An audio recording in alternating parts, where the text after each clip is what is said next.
जो school board of education Dharamshala के साथ बैठक हुई, हिमाचल राज्य के अध्ययन की एक एजेंडा बैठक थी। 24 सूत्रीय मांग पत्र इसमें हमने बोर्ड के समक्ष रखा था और एक एक करके सभी मुद्दों पे चर्चा हुई है, डिटेल चर्चा हुई। सैद्धांतिक मंजूरियाँ भी अध्यक्ष के द्वारा कई मुद्दों पे दी गई है और मैंने अभी आप प्रेस कॉन्फ्रेंस के माध्यम से सारी बातें बोली है। हमारा एक मुद्दा था कि भी टीचर्स के लिए ठहरने की व्यवस्था नहीं होती है। बोर्ड के पास हमारा बहुत सा पैसा रहता है जमा, करोड़ों रुपए होता है, तो उसमें हॉलीडे होम जगह जगह हम बनाना चाह रहे हैं। उसमें काम आगे बढ़ रहा है, कुछ जिलों में काम हो गया है, कुछ में बन गए हैं। शिमला के अंदर एक बड़ा हॉलीडे होम बनाना चाह रहे हैं, उसके लिए भी बात हुई है कि हम उसको, हो सकता है कि रेंटेड या हम खरीद ले, कोई बड़ा एक कॉम्प्लेक्स हमें मिल जाता है, तो उसके ऊपर भी बात बोर्ड कर रहा है। फिर हमने बात की कि जिस तरह से हमारे जो 8 किलोमीटर का एक TADA के नॉर्म्स को लेके अभी इसमें संशोधन हुआ, उसको 30 किलोमीटर किया गया, तो हमने बोर्ड से मांग की कि उसको 8 किलोमीटर ही रखा जाए। अन्यथा आपको जो है ड्यूटीज़ के लिए टीचर्स उपलब्ध नहीं होंगे, उससे उल्टा आपको परेशानी होगी। तो बोर्ड ने उसको माना कि हम उसके ऊपर भी सरकार से परमिशन लेंगे कि पैसा हम दे रहे हैं तो सरकार हमें परमिशन दे देती है, तो हम उसको भी जो है 8 किलोमीटर की कंडीशन पे काम चलाएंगे। और कुछ हमारी जो बात हुई है और जो मांगे हमारी आज थी, जैसे कि जो हमारे 10th और +2 के जो एग्ज़ाम हैं, वो एग्ज़ाम जो है वो इंटरनल कर दिए, उसको एक्सटर्नल करने की बात हुई है, उस पर बात उन्होंने मानी है प्रैक्टिकल एग्ज़ाम को लेके। और साथ में DLD का जो पेपर होता है बच्चों का, वो जो है जो प्राइवेट इंस्टीट्यूशंस है वो अपने लेवल पे एग्ज़ाम भी कराते हैं, प्रैक्टिकल भी करवाते हैं, उसके ऊपर कोई कंट्रोलिंग नहीं है। तो उसके ऊपर ये बात हुई है कि कम से कम जो प्रैक्टिकल्स है वो डाइट लेवल पे उनका होना चाहिए, गवर्नमेंट इंस्टीट्यूशन पे होना चाहिए। और साथ ही साथ जो एग्जामिनेशन सिस्टम है उसमें जो है एक्सटर्नल गवर्नमेंट टीचर्स कोई ना कोई उसमें ज़रूर डिप्लॉय किया जाए, इस तरह की बात हुई थी। और साथ में जो और बात जो टीचर्स की ड्यूटीज़ लगती है, वो चाहे उसमें एग्जामिनेशन में लग रही है या फिर आपके उसमें जो स्पोर्ट एवोल्यूशन में लग रही है, तो वो आउट ऑफ डिस्ट्रिक्ट जब ड्यूटीज़ लगाते हैं तो उसको उनको ये कहा जाता है कि आपने तो रिक्वेस्ट पे ड्यूटी लगाई है तो आपको TADA नहीं दिया जाएगा। तो हमने आज ये बात मानी कि रिक्वेस्ट, सारी रिक्वेस्टें होती है, जब आप फॉर्म भरते तो रिक्वेस्ट फॉर्म माना जाता है उसको। टीचर्स कोई भी है जो काम कर रहा है तो वो इक्वली काम कर रहा है, वो इक्वली पेड होना चाहिए, तो उसके लिए भी उन्होंने माना कि उसको जो है इक्वली TADA दिया जाएगा। और एक बोर्ड जो है एक बीच में डिस्टेंस सर्टिफिकेट की बात करता था कि डिस्टेंस सर्टिफिकेट साथ में नहीं लगा होता था, तो वो बोलता कि डिस्टेंस सर्टिफिकेट लगाओ, और उससे बड़ा लिंगर ऑन हो जाता था और जो टीचर्स के जो बेनिफिट्स उसके रेम्युनरेशन मिलते थे वो कई सालों तक लटक जाते थे। उसको आज ख़त्म कर दिया है कि डिस्टेंस सर्टिफिकेट की अनिवार्यता नहीं होगी। और जो क्वेश्चन बैंक की बात हुई है, आज की भी हर क्लास के लिए क्वेश्चन बैंक बनाया जाएगा। हम तो 5वीं 8वीं 9वीं 10वीं 11वीं 12वीं की बात कर रहे थे, तो बोर्ड ने बोला कि हम पहली से 12वीं तक बना लेंगे। तो उसमें लिए बोला कि टीचर्स अगर बनाते हैं तो टीचर्स को 50 रुपये पर क्वेश्चन के हिसाब से जो है उस क्वेश्चन बैंक को बनाने का जो है बोर्ड पे करेगा। उसके लिए एक्सपर्ट की टीम बनाई जाएगी, तो उसके लिए हम टीचर्स प्रोवाइड करेंगे, ये भी उसमें एक सहमति हुई है। तो इस तरह से बहुत सी बातों पे आज सहमतियाँ हुई है बोर्ड के साथ। काफ़ी साथ तक बैठक हुई है, लंबी बैठक हुई है। और इसके बाद जो भी जैसे डेट शीट बनती है तो उसमें टीचर्स यूनियन को जो है कॉन्फिडेंस में लेके एक डेट शीट तैयार की जाएगी। और विषय विशेषज्ञ को रखने की बात भी हुई है बोर्ड के अंदर कि भाई हर सब्जेक्ट का एक्सपर्ट टीचर्स बोर्ड के अंदर रहेगा, तो उससे बोर्ड को भी फ़ायदा होगा, बच्चों को भी होगा। और दूसरा हमने एक बात कही है कि NCERT की सिलेबस को फॉलो किया जाए। NCERT का जो सिलेबस है वो HP बोर्ड पूरी तरह से फॉलो नहीं कर रहा है। इस बार NCERT ने 30% सिलेबस कम कर दिया, लेकिन Himachal Pradesh school of education board ने जो है वो पूरा सिलेबस बच्चों के लिए रखा हुआ है। तो अगली साल से जो है स्ट्रिक्टली NCERT का सिलेबस होगा, उसमें कटौती की जाएगी, नई किताबें छापी जाएगी। ये कुछ मुद्दे थे जो हमने आज उठाए हैं, उसके ऊपर काफ़ी सारी सार्थक बैठक हुई है। उसके लिए हम बोर्ड के सचिव जो है डॉक्टर विशाल शर्मा जी का बहुत बहुत धन्यवाद करते हैं। Thank you. Board of school education Dharamshala के साथ हिमाचल गवर्नमेंट टीचर्स यूनियन, जो हिमाचल प्रदेश के अंदर सभी शिक्षकों की एक ऐसी संस्था है जो हर वर्ग के शिक्षकों के लिए ही नहीं बल्कि बच्चों के लिए भी इसमें पर लड़ाई लड़ता है। उस संस्था के बैनर तले आज बैठक हुई और उसमें लगभग 24 सूत्रीय जो मांग पत्र था उस पे ऊपर विस्तार से लंबी चर्चा हुई। Board of school education Dharamshala के जो सचिव है डॉक्टर मेजर विशाल शर्मा जी, उनकी अध्यक्षता में बैठक हुई है। और मुझे ये कहते हुए बहुत हर्ष हो रहा है कि बोर्ड ने सैद्धांतिक तौर पर हमारी सभी मांगों पर अपनी सहमति दी है। कुछ फाइनेंस की मांगे थी हमारी, जिसमें हम शिक्षकों के रेम्यूनरेशन की बढ़ोतरी की बात करते हैं। उसको लेके बोर्ड ने हमसे आग्रह किया कि हमने पिछली मर्तबा आपकी सभी जितने भी रेम्यूनरेशन को लेके या आपके टीएडीए को लेके जो बातें थी उस सबको हमने मना लिया है, उसमें बढ़ोतरी की है, उसकी हमने अधिसूचना भी उसी वक्त जारी कर दी है। तो हर साल वृद्धि करना थोड़ा सा हमारे लिए मुश्किल है। अगले साल डेफिनेटली आपकी सारी जो फाइनेंशियल मांगे उसके ऊपर हम सही है, उनका वर्जन अपनी जगह सही है, उसको हम गलत नहीं ठहरा सकते। टीचर के ही बच्चे नहीं पढ़ने चाहिए, ये शब्द बुरा लगता है। सबके बच्चे पढ़ने चाहिए, पॉलिटिशियन के बच्चे पढ़ने चाहिए, सेक्रेटरी का बच्चा पढ़ना चाहिए, मिनिस्टर का बच्चा पढ़ना चाहिए, ब्यूरोक्रेट्स का बच्चा पढ़ना चाहिए, मीडिया पर्सन का बच्चा पढ़ना चाहिए, सबका पढ़ना चाहिए। अगर ऐसा बोलेंगे ना कितना अच्छा लगेगा, हम सबको भी अच्छा लगेगा और हमारी भी एनर्जी बढ़ेगी। यार सबका बच्चा पढ़ने तो मेरा भी पढ़ना चाहिए। पर ये बोलेगी हाँ सरकारी कर्मचारी सबका, जिसका गवर्नमेंट ट्रांजैक्शन हो रहा कम से कम उनका तो पढ़े ना। बीडीओ का बच्चा पढ़ना चाहिए, एसडीएम का बच्चा पढ़ना चाहिए। पर टीचर्स के ऊपर ही कोई बात लागू की जाए वो थोड़ी सी अटपटी लगती है। टीचर ने गुनाह क्या कर दिया, ये चीज़ है। Thank you. रेशो है मार्क्स की, क्योंकि इंटरनल टीचर्स अपने हिसाब से देता है वो मार्क्स। कहीं अब बच्चों के ऊपर जो है वो उसकी अपनी एक परसेप्शन होती है, वो काम नहीं देखता, वो देखता है कौन मेरा ज़्यादा लॉयल बच्चा है, कौन ज़्यादा है। वो परफॉर्मेंस के आधार पे नहीं होती है कि जो एक्सटर्नल आएगा उसके लिए सारे बच्चे बराबर होते हैं। वो देखेगा कि कौन से बच्चे की परफॉर्मेंस ज़्यादा अच्छी है, वो परफॉर्मेंस बेस्ड जो है उसकी मार्किंग करेगा। उसमें वो ज़्यादा उसमें हमने बात की है। और आउट की ज़रूरत हमें नहीं है। और अगर ये बोलें कि कैमरे के दम पे जो है नकल रुक जाएगी, वो भी सही नहीं है, उसके भी बड़े तोड़ होते हैं। तो इसलिए फिजिकल इंस्पेक्शन जो है स्कूलों के अंदर ड्यूरिंग एग्जामिनेशन बहुत ज़रूरी है, उसमें टीचर्स ही लगाए जाए। तो आज इस बात को भी सहमति मिली कि टीचर्स ही जाएंगे और कोई नहीं जाएगा। टीचर्स के फ्लाइंग स्क्वाड पहले भी बनते थे, जैसे वो भी बनेंगे। तो ये भी एक निर्णय हुआ है। और उसके बाद एसओएस के एग्ज़ाम की बात भी हुई है कि एसओएस का एग्ज़ाम इस बार जो है वो साथ कर दिया गया है, एनुअल के साथ किया है। हमने बोला इसको आप एक पायलट बेस पे आपने किया है, आप इसको करिए। पर लेकिन मुझे लगता है कि ये एग्ज़ाम आपको अलग करना पड़ेगा। अगर इसके रिजल्ट्स अच्छे आते हैं फिर से तो इसको कंटिन्यू करेंगे, अन्यथा जो एसओएस और रेगुलर एग्ज़ाम को हम अगले फेज से अलग करने की हमने इस बात की थी। दूसरा डिस्टेंस सर्टिफिकेट की एक बहुत बड़ी बात जो आपसे कह रहा हूँ, बोर्ड क्या मांगता है जब पैसे देने की बात आती है तो वो क्या करता था, कहीं ना कहीं ऑडिट का ऑब्जेक्शन लगाता कि भी डिस्टेंस सर्टिफिकेट दो जी आप। हमने उनसे पूछी बात, आज इतना एडवांस सिस्टम हो गया है, इंटरनेट पे आपके पास सारे डिस्टेंस निकल जाते हैं कि किसका डिस्टेंस कहाँ से कहाँ कितना है। ये रिकॉर्ड अगर आपको फिर भी मांगना है तो आप खुद मांगो ना पीडब्ल्यूडी विभाग से। मेरा टीचर क्यों जाएगा वो डिस्टेंस इकट्ठा करने के लिए, वो तो अपना टीडीए भरेगा। आपको ड्यूटी सर्विस दी है, वो वेरीफाई करके दे रहा है, ये हमारी ड्यूटी नहीं है। तो आज ये सैद्धांतिक मंजूरी हुई है, इस बात पे सहमति बनी है बोर्ड सचिव से कि कोई भी डिस्टेंस सर्टिफिकेट टीचर से अब नहीं मांगा जाएगा। ये हमारा इंटरनल मैकेनिज्म है, हम कैसे उसको सर्टिफाइड करते हैं। तो ये भी एक बात हुई है। उसके साथ साथ डीएलडी की बात हुई आज, जो हमारे जेबीटी बच्चे कर रहे हैं वो डाइट्स के तहत होती है। वो सारा इंटरनल एग्जाम होता है, उनके प्रैक्टिकल इंटरनल होते हैं, एग्जाम इंटरनल होते हैं। उसमें बड़ी आपत्ति आ रही थी हमारी, क्योंकि सारी जो अपॉइंटमेंट होती है ना मार्क्स की बेस पर होती है। इनका जो अपॉइंटमेंट का सिलसिला है, ये सारा ये जो प्रोसेस है वो मेरिट बेस्ड होता है। तो इसमें प्राइवेट जो इंस्टीट्यूशन है उनके बच्चे जो है वो ज़्यादा मार्क्स दे के, क्योंकि 300 नंबर का प्रैक्टिकल जो होता है, प्रैक्टिकल इंटरनल होता है, वो अपने हिसाब से बच्चों के 300 में से 290 95 नंबर लगा लेते थे।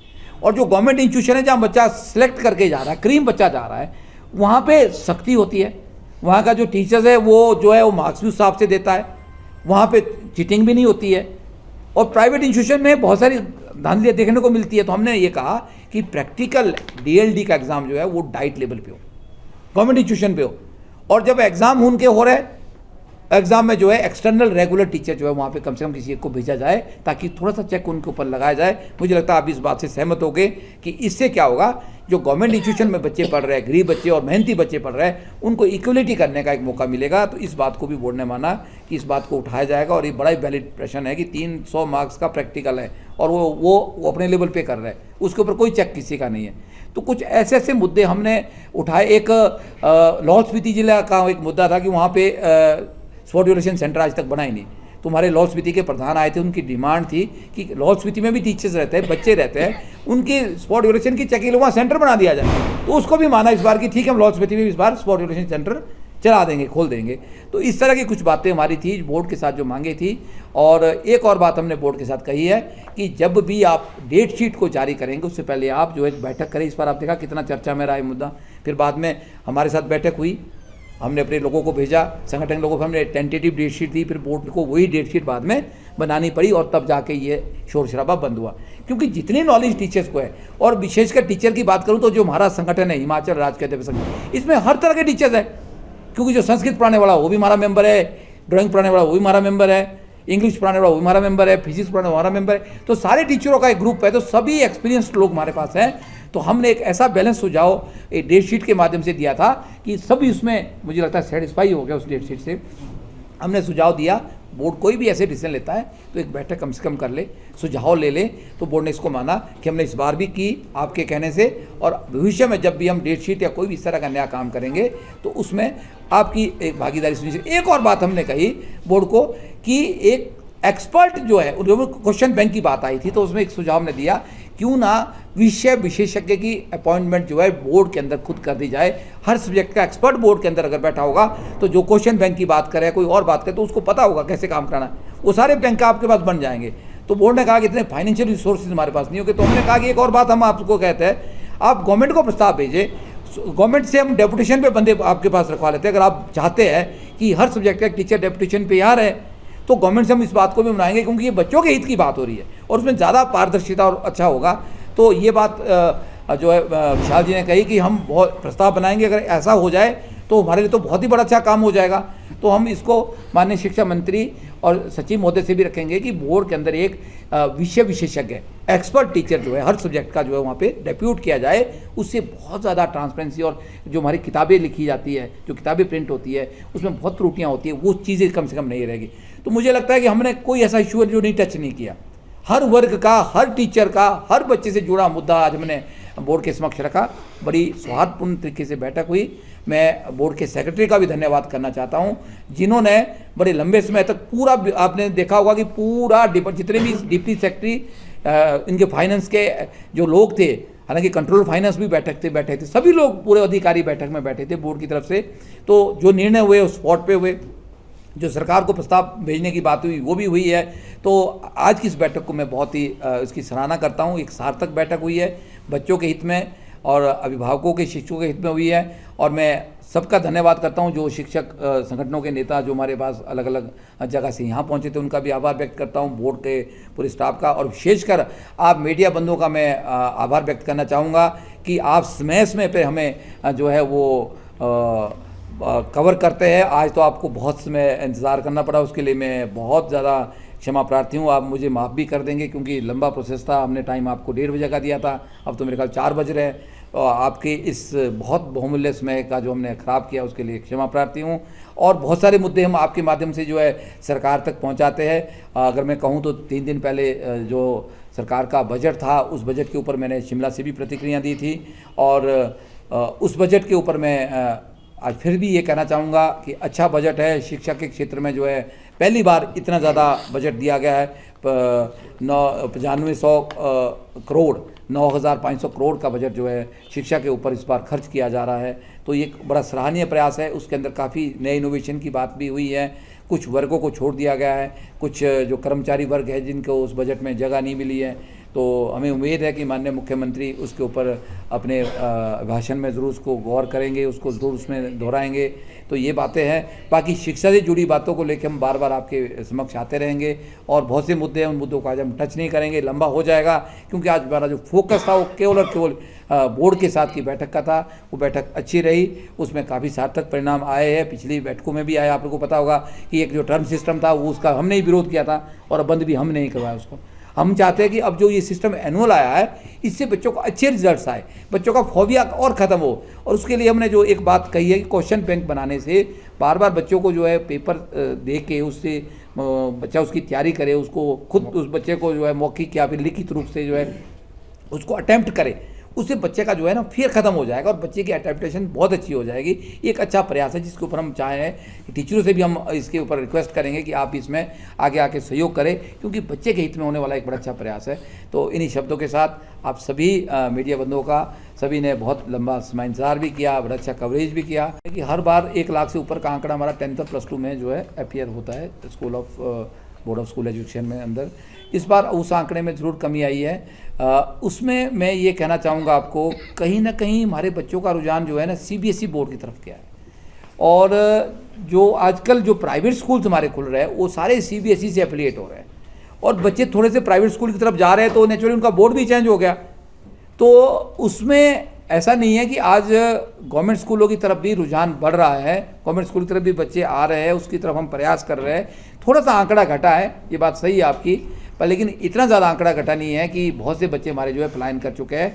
अब धीरे धीरे बच्चे हमारे गवर्नमेंट स्कूल की तरफ भी आ रहे हैं, क्योंकि इंफ्रास्ट्रक्चर अच्छा हो गया, सुविधाएं अच्छी होगी। मैंने कहा कि बजट में इस बार बहुत सारी बढ़ोतरी कर दी है, नई सरकार आई है, नई सरकार का नया विजन है, और एक विजन, नए विजन के साथ सरकार काम कर रही है। तो डेफिनेटली हम इन सब चीज़ों को दूर करेंगे, ये मैं आपको आश्वस्त करता हूँ। सर इसी प्रश्न के साथ जोड़ना चाहूँगा, हिमाचल बहुत फिट हुआ। मैं अभी दिल्ली था, हमारे जो स्कूल ऑफ गवर्नमेंट के जो MHRD के जो सेक्रेटरी संजय कुमार जी को कार्यक्रम में था, तो उनको हम मिले, तो उनको मैंने सम्मानित भी किया। तो उन्होंने खुद कहा कि हिमाचल कैसा शिक्षा में अच्छा काम होता है हिमाचल में। तो मतलब हमारी गवर्नमेंट ऑफ इंडिया में एक अच्छी इमेज है, ऐसा नहीं है कि हिमाचल के लोग अच्छे हैं, हिमाचल में अच्छा व्यवस्था शिक्षा के है, पर ये बात बिल्कुल सही है कि हमारा दर तो घट रही है ना। उस दर घटने का कारण ये है कि हमारे गवर्नमेंट स्कूल्स के अंदर ये नहीं है कि टीचर्स पढ़ाते नहीं है, ये नहीं है टीचर क्वालिफाइड नहीं है, व्यवस्था में ये दिक्कत है कि बहुत से स्कूल के पद खाली पड़े हैं हमारे पास। जब तक हर बच्चे के लिए टीचर उपलब्ध नहीं होगा, हर क्लास के लिए जो है क्लास वाइज टीचर उपलब्ध नहीं होगा, ये बार बार रोना हमारा रहता है मेरे संगठन की तरफ से। मेरा टीचर वाइज 1ली से 5वीं में 5 क्लासें, तो 5 टीचर वहाँ पे चाहिए हमारे को, एक टीचर से काम नहीं चलेगा। नर्सरी और KG अब 3 क्लासें और हो गई, प्री प्राइमरी की टीचर वही है क्या 2 है, सिंगल टीचर स्कूल चल रहे हैं। क्लास वाइज टीचर जब तक नहीं होगा, टीचरों के जो खाली पद है वो नहीं भरे जाएंगे, तब तक ये व्यवस्था नहीं सुधरेगी। पर प्रयास सरकार का इस दिशा में है, बहुत सी भर्तियाँ इस बार हो रही है, आने वाले समय में और भर्तियाँ होगी, क्योंकि रिटायरमेंट भी बहुत ज़्यादा हो रही है हमारी, इसलिए ये आंकड़ा जो है बढ़ रहा है वैकेंसियों का ना। तो इसको सरकार को इस दिशा में और काम करना पड़ेगा और ध्यान देने की ज़रूरत है। और भविष्य में जब हमारा ये जो रेशो है, पीपल टीचर रेशो जिसको बोलते हैं, ये ठीक हो जाएगी, तो डेफिनेटली जो है हमारे स्कूलों की तरफ जो है पेरेंट्स का रुझान हो। एक बात और थी जो यूनिफॉर्म को लेके भी था, कि यूनिफॉर्म जो हमारी होती थी ना, बड़ी एक तरह की होती थी, बड़ी अच्छी अट्रैक्टिव नहीं होती थी, और उसमें इस बार बदलाव किया गया कि टीचर्स और प्रिंसिपल अपने लेवल पे हर स्कूल में डिफरेंट यूनिफॉर्म हो सकती है, वो कहीं से फंड जनरेट करके भी वो अट्रैक्टिव और अच्छी यूनिफॉर्म कर सकते हैं, टाई वाई कर सकते हैं, कोट वाला सिस्टम कर सकते हैं, वो उसके ऊपर है। जो सरकार दे रही तो दे रही है, उसे बेहतर करना चाहे तो वो उसकी अपनी एफिशिएंसी है हेड की, तो उससे भी सुधार आएगा, डेफिनेटली आएगा। तो ये चीज़ है, कुछ जो एक सिस्टम बना हुआ है कि नहीं, एक शो ऑफ है प्राइवेट स्कूल की तरफ, एक ट्रेंड बना, उस ट्रेंड को तोड़ने के लिए अभिभावकों का सहयोग बहुत महत्वपूर्ण है। अभिभावकों को लगता है कि प्राइवेट स्कूल में ज़्यादा बच्चे का रिफ्लेक्शन होगा, प्राइवेट बच्चे का हमारा हो, तुम्हारी वैल्यू बढ़ जाएगी, यार इसका बच्चा तो स्कूल में पढ़ रहा है, ये तो गवर्नमेंट स्कूल में पढ़ रहा है, तो फिर वो उसकी वैल्यू डिग्रेड हो जाएगी पेरेंट्स की। पेरेंट्स खुद को अपने में कॉम्प्लेक्स ला रहे हैं कि यार मेरा बच्चा तो स्कूल में पढ़ रहा है, और हमारे टीचर्स खुद सोचते हैं। पर ये कॉम्प्लेक्स हमें खत्म करके इसको तरफ ध्यान देना पड़ेगा। गवर्नमेंट स्कूल में बच्चा पढ़ाने का मतलब है कि हम जिम्मेवार आदमी हैं, हम गैर जिम्मेवार इंसान नहीं है अपने बच्चे के लिए, हम जिम्मेवार है कि हम गवर्नमेंट स्कूल में सरकारी सिस्टम के अंदर बच्चे को पढ़ा रहे हैं। ऐसी फीलिंग्स हमें सोसाइटी के अंदर लानी पड़ेगी, थोड़े जाएंगे उससे सबको सुविधा हो जाएगी। ये एक बहुत बड़ा काम, इसके ऊपर भी बात हुई है आज। उसके बाद और बात हुई है कि जो बहुत बड़ी बात, जब टीचर्स की ड्यूटी आउट ऑफ डिस्ट्रिक्ट लगती है, पहले CA की ड्यूटी लगती थी तो बोर्ड जो है उसको कोई पैसे नहीं देता था, TDA नहीं देता था कि आपने रिक्वेस्ट पे लगाई है। तो हमने बहुत बोर्ड से लड़के जो है, जो चेकिंग असिस्टेंट होता है उसको हमने TDA दिलाया था। अब क्या एक प्रथा चली कि जो टीचर दूसरे जिले से आएगा, वो चाहे एग्जामिनेशन में आ रहा चाहे पेपर चेकिंग में आ रहा, उसको TDA नहीं देता। बोर्ड क्या बोलता है कि ड्यूटीज ऑन रिक्वेस्ट। हमने आज बोला कि जो आपने ड्यूटियां भी अभी मंगाई है, वो चाहे सुपरिटेंडेंट की है, चाहे डिप्टी सुपरिटेंडेंट की है, चाहे सेंट्रल सुपरिटेंडेंट की मंगा रहे हैं आप, या आपके जो पेपर चेकिंग में ड्यूटियां होती है, तो जब आप ये फॉर्म भरवाते हैं तो वो क्या रिक्वेस्ट ही नहीं है, वो फॉर्म ही अपने आप में रिक्वेस्ट है। तो सभी तो ऑन रिक्वेस्ट होती है, किसको ऑन रिक्वेस्ट बोलेंगे, किसको विदाउट रिक्वेस्ट बोलेंगे आप? ऐसा तो नहीं है बाकी ड्यूटियाँ रिक्वेस्ट पे नहीं लगती है, वो भी लगती है। तो बोर्ड सेक्रेटरी ने इस बात को अच्छे से माना और समझा कि यार बात तो सारी है, जब हमने एक बार प्रोफॉर्मा उनको दे दिया, प्रोफॉर्मा हमारे पास आ गया, तो रिक्वेस्ट ही तो है, वो रिक्वेस्ट फॉर्म ही तो है, तो काम तो अभी वही कर रहा है, तो उसको टीडीएस देना पड़ेगा।